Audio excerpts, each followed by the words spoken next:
It was a quiet afternoon in a suburban neighborhood, and Officer Carl Bennett, a seasoned cop with over 15 years on the force, was on his usual patrol. The streets were calm, lined with rows of houses, and everything seemed routine. Carl was known for being sharp-eyed, often boasting about his ability to spot trouble before it happened. As he drove past a stop sign, a sleek black SUV caught his attention. The vehicle had just rolled through the intersection, failing to make a complete stop. Carl narrowed his eyes and turned on his lights. To him it was an easy stop, nothing out of the ordinary. He accelerated slightly and pulled the car over to the side of the road. The SUV slowed down and parked near the curb. Inside, Agent Ava Monroe sat calmly, her hands resting on the steering wheel. Ava was an FBI agent on her way to a meeting in the city. She had taken this quieter route to avoid traffic, her mind focused on the work ahead. As the flashing lights appeared in her rearview mirror, she sighed. A minor stop wasn't how she had planned her day to begin. Carl stepped out of his cruiser, adjusting his belt as he approached the vehicle. He noticed Ava through the tinted window but didn't immediately recognize who she was. Instead, his thoughts were clouded with assumptions. She was a well-dressed black woman in a high-end car, and to Carl, that alone made her suspicious. Ava rolled down the window, her expression calm and professional. "Good afternoon, officer," she said, her voice even. Carl didn't return the polite tone. "License and registration," he said bluntly, his hand resting near his holster. His tone carried an edge of authority, and Ava picked up on it immediately. She had encountered similar situations before and knew it was best to stay calm and composed. "Of course," Ava replied, reaching for her documents. She handed them over without hesitation. Carl scanned her license, noting her name but not recognizing its significance. To him, she was just another driver who might give him trouble. "You rolled through that stop sign back there," he said, his voice gruff. "What's your hurry?" Ava smiled politely. "I'm heading to a work meeting, officer. I didn't realize I hadn't come to a full stop. My apologies." But Carl wasn't interested in her explanation. He glanced at her license again, this time with a smirk. "Ava Monroe, huh? And what kind of work are you in?" Ava paused for a moment, debating whether to answer or let him draw his own conclusions. "I'm with the Federal Bureau of Investigation," she said, her voice steady but firm. Carl's expression shifted, but instead of backing off, he frowned. "FBI, huh? Anyone can say that. Got proof?" Ava raised an eyebrow, her patience beginning to wear thin. She reached into her bag slowly and pulled out her badge, holding it up for him to see. The gold emblem gleamed in the sunlight, unmistakable in its authenticity. But Carl didn't back down. Instead, his expression hardened, and he said something that made Ava's stomach tighten. "Step out of the car." Ava knew this wasn't about a traffic violation anymore. She calmly unbuckled her seatbelt and stepped out, her FBI credentials still in hand. She kept her posture straight, her mind already calculating her next move. What Carl didn't realize was that this encounter would soon take a turn he would never forget. Ava stepped out of her SUV, her every movement calm and deliberate. She was no stranger to tense situations, but this one felt different. She wasn't on a mission or undercover. This was her life, her identity, being questioned on the side of the road for no justifiable reason. Clutching her FBI badge in one hand, she kept her other hand visible at her side, aware of how easily things could escalate if she made a wrong move. Officer Carl Bennett stood a few feet away, his stance rigid and his expression guarded. He glanced at the badge in her hand but didn't seem convinced. "Anyone can flash a shiny badge," he muttered. "Where's the proof that it's real?" Ava held his gaze, her patience starting to thin. "Officer, my credentials are legitimate. You've seen my badge, and my name is on my driver's license.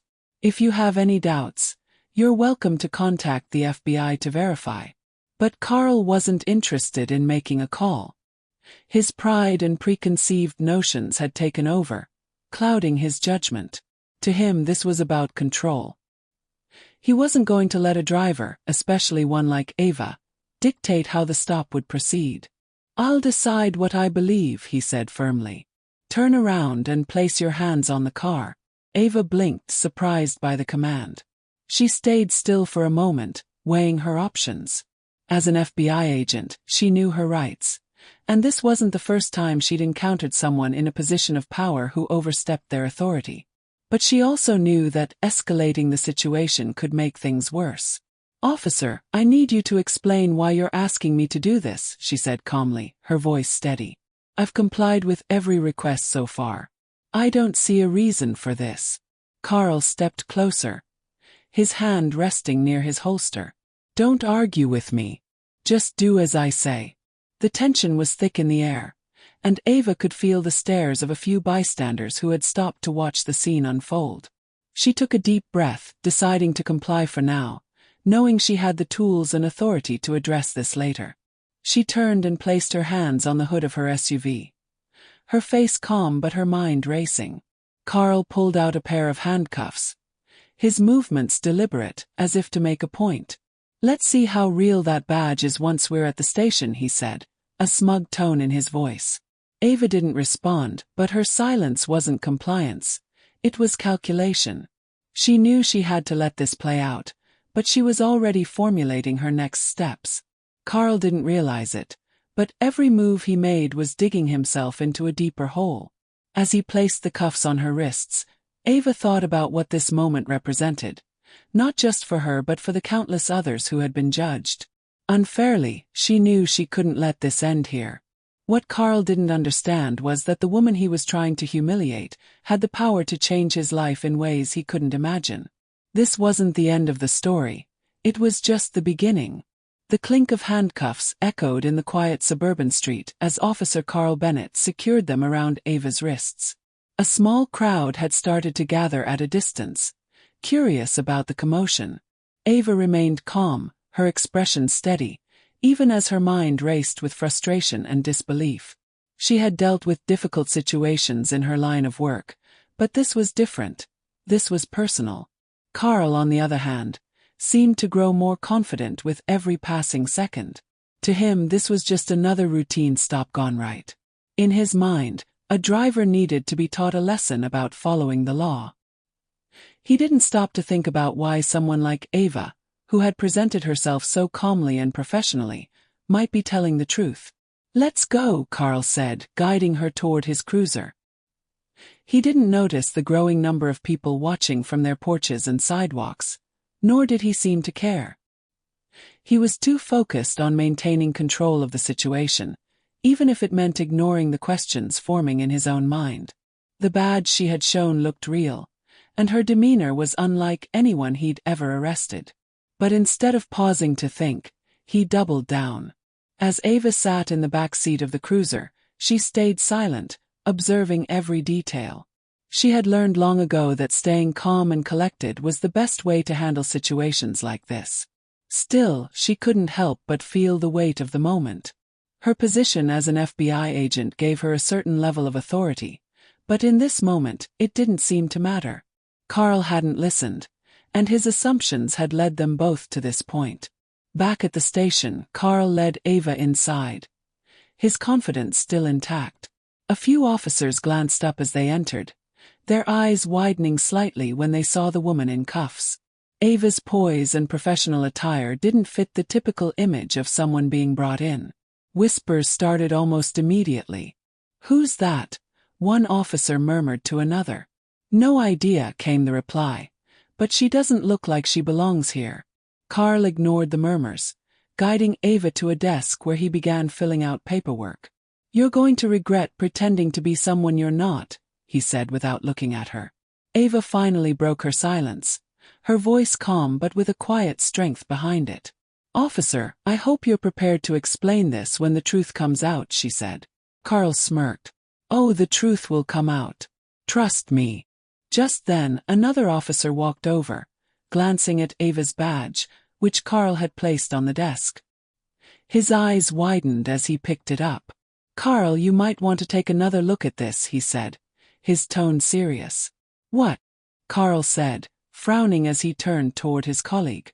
The officer leaned closer, lowering his voice. "This badge is real, Carl. She's FBI." Carl froze, the weight of those words hitting him like a ton of bricks. He looked at Ava, who met his gaze with unwavering calm. "I tried to tell you," she said simply. In that moment, Carl realized the gravity of his mistake. But what he didn't know was that Ava wasn't just going to let this slide. Her next move would ensure that he, and everyone watching, would think twice before making assumptions again. The room fell silent as the realization sank in. The badge in the other officer's hand gleamed under the fluorescent lights, and the words, "Federal Bureau of Investigation," were impossible to ignore. Carl's smirk faded, replaced by a mix of confusion and unease. His grip on the paperwork faltered as he looked at Ava, still seated calmly in front of him. "Wait. This can't be real," Carl muttered, taking the badge back to inspect it himself. He turned it over, examining every detail. But no matter how hard he tried to find something off about it, the badge was authentic. The officer standing next to him crossed his arms, giving Carl a pointed look. "Carl," the officer said quietly, "you might want to think about what you're doing. This isn't someone you should have brought in like this." Carl's confidence wavered, but his pride wouldn't let him back down completely. "Anyone could have gotten a badge like this," he said defensively. "We don't know for sure yet." Ava, who had been silent through the entire exchange, finally spoke. Her voice was calm but carried the authority of someone who didn't need to prove anything. "Officer Bennett," she said, "I've given you my identification, my badge, and even my cooperation. At this point, your refusal to verify my credentials is no longer a mistake. It's negligence." Her words hung in the air, sharp and precise. Carl's face flushed as the weight of her statement settled in. The other officers in the room exchanged glances, their expressions ranging from curiosity to discomfort. It was clear that the situation was spiraling, and Carl was losing control of it. Before Carl could respond, another figure entered the room. A senior officer with decades of experience, someone whose presence commanded respect. Captain Reynolds took one look at Ava and immediately knew something was off. "What's going on here?" he asked, his voice firm. Carl straightened up, trying to regain his composure. "Traffic stop, Captain. She claimed to be FBI, but I brought her in to verify her identity." Captain Reynolds frowned, his sharp eyes scanning the room. He stepped forward, picking up the badge from the desk. His expression shifted as he inspected it. "Carl, this is a legitimate badge. She's who she says she is." Carl opened his mouth to protest, but Captain Reynolds raised a hand to silence him. "Did you even try to confirm her identity before bringing her in?" he asked, his tone growing colder. Carl stammered, "Well, I thought." "You thought wrong," Captain Reynolds snapped. He turned to Ava, his tone softening. "Agent Monroe, I deeply apologize for this misunderstanding. If there's anything I can do to make this right, please let me know." Ava gave him a polite nod. "Thank you, Captain Reynolds. However, this isn't just about me, it's about the assumptions and biases that led to this situation in the first place. I intend to address it." Carl's face turned pale as the gravity of her words hit him. He realized that this wasn't going to end quietly or quickly. Ava's calm demeanor wasn't just professionalism, it was a clear signal that she intended to hold him accountable. As Captain Reynolds escorted Ava out of the station, Carl was left standing at the desk, his confidence shattered. He had no idea what was coming next, but he couldn't shake the feeling that he had just made the biggest mistake of his career. Ava, on the other hand, walked out of the station with her head held high, already planning her next move to ensure that justice was served. Not just for her, but for everyone who had ever been unfairly treated. She wasn't the type to let things slide, and she knew this moment could spark much-needed change. As they reached the parking lot, Captain Reynolds spoke again, his tone apologetic. "Agent Monroe, I can't tell you how sorry I am for what happened back there. Officer Bennett clearly overstepped his authority, and I assure you we'll be handling this internally." Ava nodded, appreciating his sincerity but knowing that internal action wouldn't be enough. "I understand, Captain, but this isn't just about one officer. It's about the culture that allows this kind of behavior to go unchecked. Today it was me. Tomorrow, it could be someone who doesn't have the resources or authority to defend themselves." Captain Reynolds looked at her, his expression thoughtful.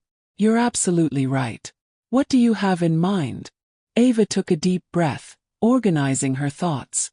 "I'll be filing an official complaint, of course," she said. "But beyond that, I'd like to work with your department to implement training programs focused on bias awareness and de-escalation tactics. This can't just be about punishing one person. It has to be about creating a system that prevents this from happening in the first place." Captain Reynolds nodded slowly, impressed by her approach. "You have my full support, Agent Monroe.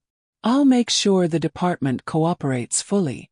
As Ava got into her car, she felt a sense of determination settle over her. This wasn't the first time she had faced prejudice, but she was determined to make it one of the last, at least in this community. She drove away from the station, already drafting her report in her head and thinking of the steps she would take to ensure real change.